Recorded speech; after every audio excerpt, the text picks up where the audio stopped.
മഹാരാഷ്ട്രയിലെ കനത്ത തോൽവിയുടെ ആഘാതത്തിലാണ് മഹാവികാസ് അഘാടി സഖ്യം. കോൺഗ്രസിന്റെ ശക്തി കേന്ദ്രങ്ങളും ശരത് പവാറിന് സ്വാധീനമുള്ള മേഖലകളും BJP സഖ്യം തൂത്തുവാരിയത് ഇനിയും ഉൾക്കൊള്ളാൻ മഹാവികാസ് അഘാടി സഖ്യത്തിന് കഴിഞ്ഞിട്ടില്ല. ബാൽ താക്കറെയുടെ പിൻഗാമികളെന്ന അവകാശവാദം ഷിൻഡെ വിഭാഗം ഉന്നയിക്കും എന്നുള്ളത് ഉദ്ധവ് താക്കറെയ്ക്കും കൂട്ടർക്കും ക്ഷീണമായി. തെരഞ്ഞെടുപ്പ് ഫലത്തിൽ അട്ടിമറിയുണ്ടായെന്ന വാദമാണ് നേതാക്കൾ ഉന്നയിക്കുന്നത്. ഇത് സംബന്ധിച്ച് രമേശ് ചെന്നിത്തല നടത്തിയ പ്രതികരണം കാണാം. അവിശ്വസനീയമായ ഒരു തെരഞ്ഞെടുപ്പ് ഫലമാണ് പുറത്തു വന്നിരിക്കുന്നത്. ഗ്രൗണ്ട് റിയാലിറ്റി പ്രതിഫലിക്കുന്ന ഒരു തെരഞ്ഞെടുപ്പ് വിജയമല്ല ഇത്. ഒരു കാരണവശാലും ഇങ്ങനൊരു വിജയം ഞങ്ങളാരും നമുക്ക് അംഗീകരിക്കാൻ പോലും കഴിയാത്ത നിലയിലാണ് പോയിക്കൊണ്ടിരിക്കുന്നത്. വളരെ ഗൗരവത്തോടു കൂടി ഇന്ത്യയിലെ മുഴുവൻ രാഷ്ട്രീയ കക്ഷികളും ആലോചിക്കേണ്ട ഒരു കാര്യം, ഇങ്ങനെയൊരു തെരഞ്ഞെടുപ്പ് നടത്താൻ നാളെ എങ്ങനെ മുന്നോട്ട് പോകും. ഈ പരാജയം ഒരു കാരണവശാലും നമുക്ക് മനസ്സിലാക്കാൻ കഴിയാത്തതാണ്, നമുക്ക് അംഗീകരിക്കാൻ കഴിയാത്തതാണ്. ജനങ്ങളുടെ വികാരം പ്രതിഫലിക്കുന്ന ഒരു തെരഞ്ഞെടുപ്പ് വിജയമല്ല ഉണ്ടായിട്ടുള്ളത്. ശ്രീനാഥ് ചന്ദ്രൻ വിശദാംശങ്ങളുമായി. ശ്രീനാഥ്, എക്സിറ്റ് പോളുകളിലൊക്കെ മഹായുതി മുന്നേറ്റമുണ്ടാക്കും എന്നുള്ളതായിരുന്നു. പക്ഷേ ഇത് തകർന്നടിഞ്ഞു പോയിരിക്കുന്നു എന്നുള്ളതാണ്. ലോക്സഭാ തെരഞ്ഞെടുപ്പ് ഫലവുമായി ഒരു ബന്ധവുമില്ലാത്ത തരത്തിലേക്ക് ഈ തെരഞ്ഞെടുപ്പ് ഫലം വരുമ്പോൾ അത് അട്ടിമറി എന്നത് പ്രതിപക്ഷം പറയുകയാണ്, മഹാവികാസ് അഘാടി സഖ്യം പറയുകയാണ്. എന്നാൽ അതിനെന്താണ് ഇവർക്ക് തെളിവായി സമർപ്പിക്കാനുള്ളത്? ഇവർ പരാതിയുമായി മുന്നോട്ട് പോകുന്നുണ്ടോ എന്നൊക്കെയുള്ള ചോദ്യങ്ങളുണ്ട്. അതിൻ്റെ വിശദാംശങ്ങൾ എന്താണ്? മറ്റൊന്ന്, ഇപ്പോൾ ഇത് പാർട്ടികളുടെ സ്വത്വ പ്രതിസന്ധിക്കുള്ള മറുപടി കൂടിയായി വരികയാണല്ലോ. പ്രത്യേകിച്ച് ശരത് പവാറിനെ പോലെയുള്ള മുതിർന്ന നേതാവ്, അദ്ദേഹത്തിൻ്റെ പാർട്ടിയുടെ മുന്നോട്ട് പോക്ക് എങ്ങനെയായിരിക്കും? അദ്ദേഹത്തിന് ഈ കനത്ത തിരിച്ചടി എങ്ങനെ ഉൾക്കൊള്ളാൻ പറ്റുമെന്ന ചോദ്യം.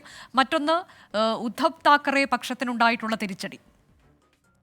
അനുജ, പശ്ചിമ മഹാരാഷ്ട്രയിലടക്കം ശരത് പവാറിന്റെ കോട്ടകളിൽ പോലും കാര്യമായ ഒരു നേട്ടം ഉണ്ടാക്കാൻ ശരത് പവാറിന് കഴിയാതെ പോയി. ഉദ്ധവ് താക്കറയെ സംബന്ധിച്ചിടത്തോളവും ഈ തെരഞ്ഞെടുപ്പ് ഫലം വലിയ തിരിച്ചടി തന്നെയാണ്. ഷിൻഡെയുമായി തട്ടിച്ചു നോക്കുമ്പോൾ വോട്ടർമാർ, പ്രത്യേകിച്ച് ശിവസേനയുടെ വോട്ടർമാർ ഷിൻഡെക്കൊപ്പമാണ് എന്നൊരു തോന്നൽ ഈ തെരഞ്ഞെടുപ്പ് ഫലം ഉണ്ടാക്കുന്നുണ്ട്. അതുകൊണ്ട് ആരാണ് യഥാർത്ഥ ശിവസേന, ആരാണ് യഥാർത്ഥ NCP എന്ന ചോദ്യത്തിന് ഈ തെരഞ്ഞെടുപ്പ് ഫലം കൊണ്ട് ഒരു ഉത്തരം ഉണ്ടായി എന്നതാണ് അജിത് പവാർ ക്യാമ്പും ഷിൻഡെ ക്യാമ്പും ഇപ്പോൾ അവകാശപ്പെടുന്നത്. ഏതായാലും ഉദ്ധവ് ക്യാമ്പിൽ നിന്ന് ഇന്നലെ തന്നെ പ്രതികരണങ്ങൾ വന്നതാണ്. ഈ തെരഞ്ഞെടുപ്പ് ഫലം അത് ഒരു തിരിമറി നടത്തിയതിലൂടെ ഉണ്ടായതാണ് എന്നതാണ് ഒരു ആരോപണം അവർ ഉന്നയിക്കുന്നുണ്ട്. അദാനി ഉപയോഗിച്ച് വലിയ തോതിൽ പണം ഇറക്കിയാണ് ഈ തെരഞ്ഞെടുപ്പിൽ ഇങ്ങനെ ഒരു അട്ടിമറി നടത്തിയത് എന്ന് സഞ്ജയ് റാവത്ത് അടക്കമുള്ളവർ ആരോപിച്ചു.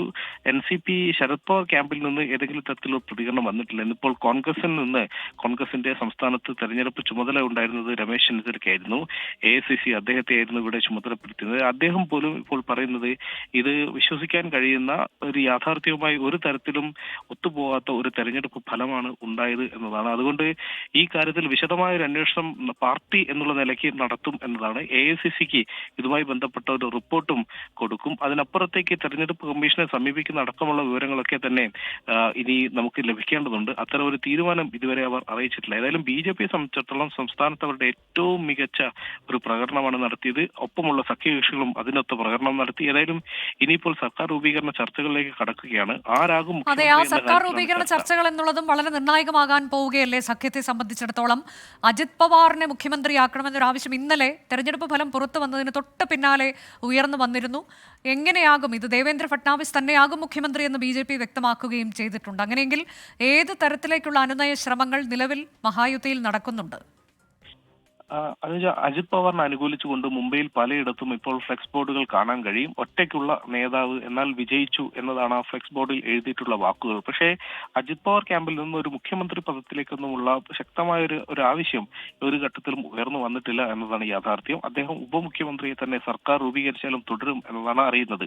പിന്നീടുള്ള രണ്ടു പേരുകളാണ് പ്രധാനമായി ഉള്ളത്. അത് ഏക്നാഥ് ഷിൻഡെ, നിലവിലെ മുഖ്യമന്ത്രി ഏക്നാഥ് ഷിൻഡെ, ഒപ്പം തന്നെ ദേവേന്ദ്ര ഫട്നാവിസ്. പക്ഷേ ഈ തെരഞ്ഞെടുപ്പിൽ BJP അവർക്ക് ഇന്നോളമുള്ളതിൽ ഏറ്റവും വലിയ വിജയം കരസ്ഥമാക്കി നിൽക്കുന്ന സാഹചര്യത്തിൽ വെറും 13 സീറ്റ് കൂടി ലഭിച്ചിരുന്നെങ്കിൽ ഒരുപക്ഷെ ഒറ്റയ്ക്ക് തന്നെ കേവല ഭൂരിപക്ഷത്തിലേക്ക് അവർക്ക് എത്താൻ കഴിയുമായിരുന്നു. അത്തരം ഒരു സാഹചര്യത്തിൽ പാർട്ടി എത്തി നിൽക്കുമ്പോൾ മുഖ്യമന്ത്രി സ്ഥാനം വിട്ടു നൽകുമോ എന്നത് കണ്ടറിയേണ്ടിയിരിക്കുന്നു. RSSന്റെ അടക്കം പിന്തുണ ഈ കാര്യത്തിൽ ദേവേന്ദ്ര ഫട്നാവിസ് മുഖ്യമന്ത്രിയാകട്ടെ എന്നതാണ്. ഏതായാലും ഇപ്പോൾ ഈ മൂന്ന് പാർട്ടികളുടെയും പ്രധാന നേതാക്കൾ ദില്ലിയിലേക്ക് പോകുന്നുണ്ട്. അമിത്ഷായുടെ അധ്യക്ഷതയിൽ ഇന്ന് യോഗവും നടക്കും. മഹാരാഷ്ട്ര തെരഞ്ഞെടുപ്പ് ഫലം വരുമ്പോൾ അത് ഏത് തരത്തിലേക്ക് മഹാവികാസ് അഘാടിക്ക് വലിയ തിരിച്ചടിയാകുന്നു? സർക്കാർ രൂപീകരണ നീക്കങ്ങൾ എങ്ങനെ? വിശദാംശങ്ങളാണ് ശ്രീനാഥ് ചന്ദ്രൻ നൽകിയത്.